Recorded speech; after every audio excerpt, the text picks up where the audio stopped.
Hello, my friends, and welcome back. Thank you very much for being with me again today. Patience is still a virtue, as the ancient Greeks used to say. And unfortunately, we have to be patient for the truth to be allowed to be spoken out loud. And that is about the Ukraine war, or what's going on in Ukraine.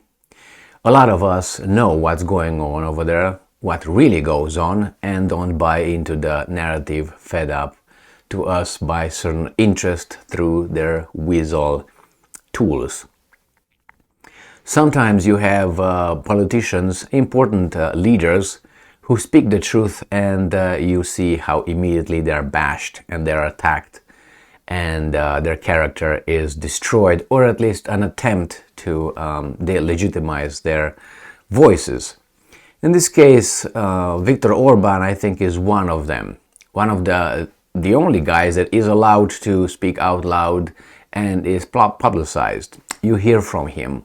But almost always when you hear about the Prime Minister of Hungary, Viktor Orban, they smear him with, calling him populist or Putin admirer or Putin friend or something like this, when actually he is a Hungarian leader who does the Hungarian bidding. He cares for his people in the first place, and then everybody else, as it should be in any other country with their leaders. So sometimes we have to wait for the truth to show up, but in the meantime there are a lot of victims, and that's the negative of all this. Patience is a virtue. Because you wait until these guys allow us to, speak the truth out and, say things that we know they're true right now, but we can't really say it. And as an example, look at COVID. For instance, a lot of things you are not allowed, or you were attacked viciously if you claim. And right now they are obviously little by little allow the truth to come out. I'm talking about and others. So what's going on here? Viktor Orban tells the truth, and it's in this case he urges Ukraine to negotiate with Russia. Well, he actually should not urge Ukraine, he should urge United States, but he can't go that straight for obvious risks. That is, you can't really point out, hey, that's the guy right there, not that guy.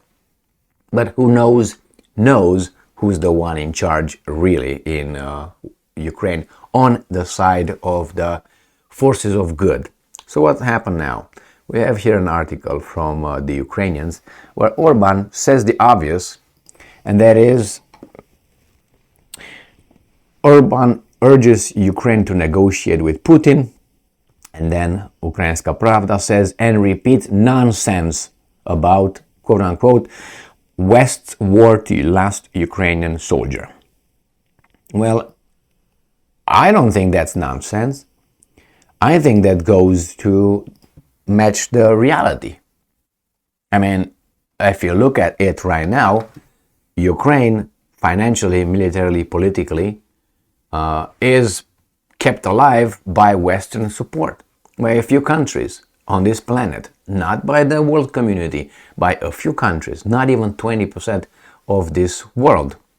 If you look at them, the support, the real support to Ukraine doesn't come from more than, 15 countries.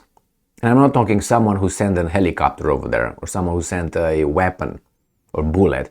No, I'm talking about people countries that who send a lot of ammunition, a lot of weaponry to Ukraine, or imposed on everybody else. Hey, we gotta slap some sanctions on these Russians.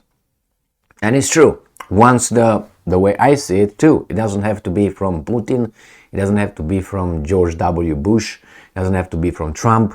I don't really care who speaks the truth. I don't care if it's my enemy, my friend, or an acquaintance, or someone. I don't really care. Good, bad, whatever. The truth is the truth. So in this case, I think he says that he speaks the truth. They will fight the Ukrainians until the last one is gone. And I go further than that, and I will say that next they go to a different host. They will activate someone else they will draw in. So when you're not going to have these guys fight, you're going to activate, let's say, the Poles. The Poles who are eager, unfortunately, Romanians who are not eager, Moldovans, maybe some Baltic states. Baltic states are really 5 million people, total population of 3 countries. What can you have over there? The territory, the strategically positioned territory, that's all you got. So there will be, and even that, you're also a liability being over there, to be honest. So I think it's not only to the last Ukrainian, I think it is to the last other ones. That's how I see the things, the direction of things going. And let's see what Orban claims here, which, again, these guys are upset with the messenger, not with the message. That is another idiocracy. Instead of saying, okay, I don't like the guy, but is it true? Is it, would it help me if I just take his advice or I listen to whatever he says? Instead of saying, he's an idiot, don't listen to him. I don't care if he's an idiot. I want to know what he says this time is true and I can benefit out of it. So this article comes from July 28, 2023. Viktor Orban, Hungarian Prime Minister, has once again urged Ukraine and Russia to negotiate and stop the war, and repeated the propaganda claims by Russian President Vladimir Putin about the West, which is going to fight, quote unquote, to the last Ukrainian soldier. They're so idiotic. Pay attention to this thing. If tomorrow I say, let's say, I can say, Germany is a great nation. Now, if I say that, does it mean that I promote someone else's propaganda that someone else might have used, I don't know, in the 1930s or 40s? So the same, if that means I identify with that guy. Is Germany a great nation? Yes, I think it is. So if I say it out loud, that means I am saying the propaganda of that guy in 1930s. Or let's say if I say Russia is a great country, which I think it is, a great nation. Do I identify with the evil Putin who says the same thing? So is it true or it's not true? I don't care who says it. So you see, this is idiotic. For instance, let's say if I wear a brown shirt, that means I'm a supporter of the brown shirt. Or if I wear a mustache, I'm a supporter of a guy who wore a mustache in the 30s and 40s, 1930s. I mean, how idiotic this is.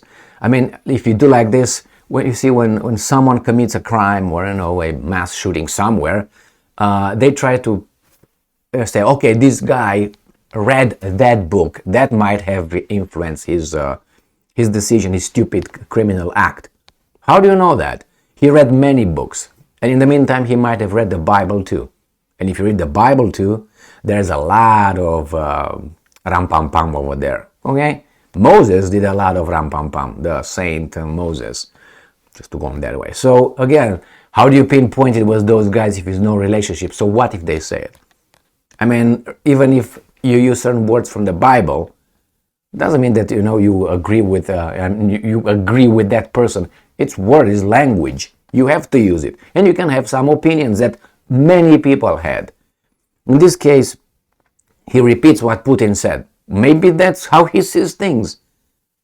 Doesn't mean, yeah, and they converge in the same direction. So what if they say I like hamburgers and Putin likes hamburgers? That means that I like Putin or we both like hamburgers. This is the basic notion of what the hell. It's unbelievable. But this is how they portray it. So, and I'm quoting Orban, it always makes sense to talk about peace during a war. And what's wrong with that? Nothing. And I'm quoting again, after the war, it will be difficult for hundreds and thousands of people to live a full life. So, we must discuss peace. Great. If the voice of peace is not strong enough, society will see war as the solution to the problem. Correct. This situation can only be resolved through diplomacy and negotiations. Orban says, if unless if you obliterate the other side to non-existence. And then they capitulate 100%, unconditioned surrender, and then you won. There's no negotiation. Is that what they want? I mean, we have just a few examples of something like this happen, and I'm going to use Japan as an example. They submitted to the unconditional surrender to the United States of America only after 2 atomic bombs were dropped. And if you remember, if you don't, I will tell you, the United States said, we will keep going until you surrender unconditionally to us. Not to the Soviets, who just invaded the Kurils Islands. No, to us. So they start with Hiroshima, right, on the 6th of August 1945. Then they moved into Nagasaki, right, the 9th of August 1945. And if the Japanese would not have agreed to unconditionally surrender to the United States of America, they would have gone next and next and next. Is that the route the Russians should take or the West should take? There was no negotiation. Basically, these guys say, stop right now and have a negotiation, and the other guys say, no, we refuse to talk to these guys. No. We have to win. What is winning? And when you look at what is winning, it's unacceptable for that side from the get-go. Like it was for the Japanese to really accept the conditions imposed unconditionally. And one of them that the Japanese fought, if you remember, was to keep their emperor as a deity. So they wanted Hirohito, the emperor, to be still recognized as deity, because that's how they viewed their emperor, the Japanese. And the American says no. Now the emperor has said that he is not a deity and so on. So what the Japanese did, if you again remember, Hirohito had a little speech on the radio at that time, and he said, let's bear the unbearable. That's very powerful to me, at least. So he said, well, let's do something that should not be done.